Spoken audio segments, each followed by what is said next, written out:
Hello बच्चों, let's read the question. So question says that which set contain only covalently bonded molecules. इसमें से कौन सा set है जहाँ पे सिर्फ covalently bonded molecules है, हमें ये देखना है. तो बेसिकली covalent molecules किस में बनता है? नॉन मेटल्स में. ठीक है, नॉन मेटल्स के मॉलिक्यूल्स नॉन मेटल अगर सिर्फ हो फिर तो श्योर श्योर कोवेलेंट ही बनेंगे. हाँ, अगर मेटल नॉन मेटल है तो आयनिक बनने की पॉसिबिलिटीज है. कभी कभी मेटल नॉन मेटल में भी आपका कोवेलेंट बन जाता है, बट मोस्ट प्रोबेबली अगर सिर्फ नॉन मेटल है तो कोवेलेंट होगा. अगर मेटल के साथ नॉन मेटल है, मेटल के साथ नॉन मेटल, एक जनरल अप्रोच हम इसे रखते हैं कि मेटल के साथ नॉन मेटल हो तो यहाँ पे क्या बनता है? आयनिक बनता है. बट आयनिक का एक एग्जांपल ऐसा है जहां पे सिर्फ नॉन मेटल होने के बाद भी आपका आयनिक बन जाता है. जो एग्जांपल मुझे सामने दिख रहा है NH4Br. एक्चुअली NH4Br आयनिक में आता है, हालांकि उसमें मेटल्स नहीं है, बट ये ब्रेक हो जाता है as NH4 positive and Br negative. तो इनके बीच में फोर्स ऑफ अट्रैक्शन रहता है और इलेक्ट्रोस्टैटिक फोर्स ऑफ अट्रैक्शन को ही आयनिक बॉन्ड कहते हैं. तो ये आयनिकली बॉन्डेड होता है, तो आयनिक मॉलिक्यूल्स है.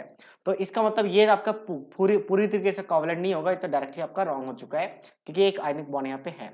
अब BCl3 की बात करते हैं तो बोरोन भी आपका नॉन मेटल और ये भी नॉन मेटल. तो बेसिकली ऑप्शन ए की बात करें तो ये कोवेलेंटली बॉन्डेड होते हैं, तीन बॉन्ड होते हैं इनमें. और आउटरमोस्ट में बोरोन के तीन इलेक्ट्रॉन होते हैं, तो तीनों बॉन्डेड होते हैं, तो ये कोवेलेंटली है. बाद हम बात करें इसका सिलिकॉन का, तो कार्बन वाले फैमिली में आता है, दोनों नॉन मेटल है. तो चार इलेक्ट्रॉन्स होते हैं कार्बन के फैमिली में, तो चार इलेक्ट्रॉन चार शेयरिंग कर जाएगा, तो फिर चार बॉन्ड बनाएगी. फॉस्फोरस की बात करें तो ये भी आपके पास नॉन मेटल ही है, पांच इलेक्ट्रॉन होते हैं इसके आउटरमोस्ट में. पांच में से तीन बॉन्डिंग में जाएंगे, एक लॉन पे रहेगा, तो ये भी कोवेलेंट मॉलिक्यूल्स है.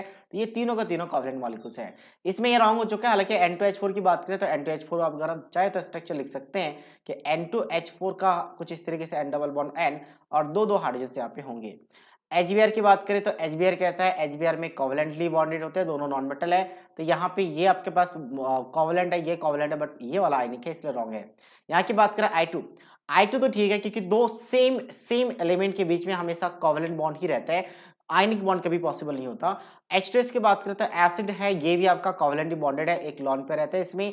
और अगर अच्छा एक नहीं, इसमें दो लॉन पेयर होगा. उसके बाद हम बात करें sodium iodide.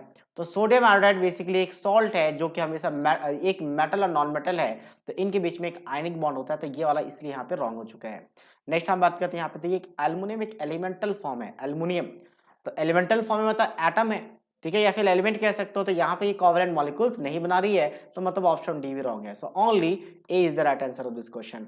I hope you understood it well. All the best.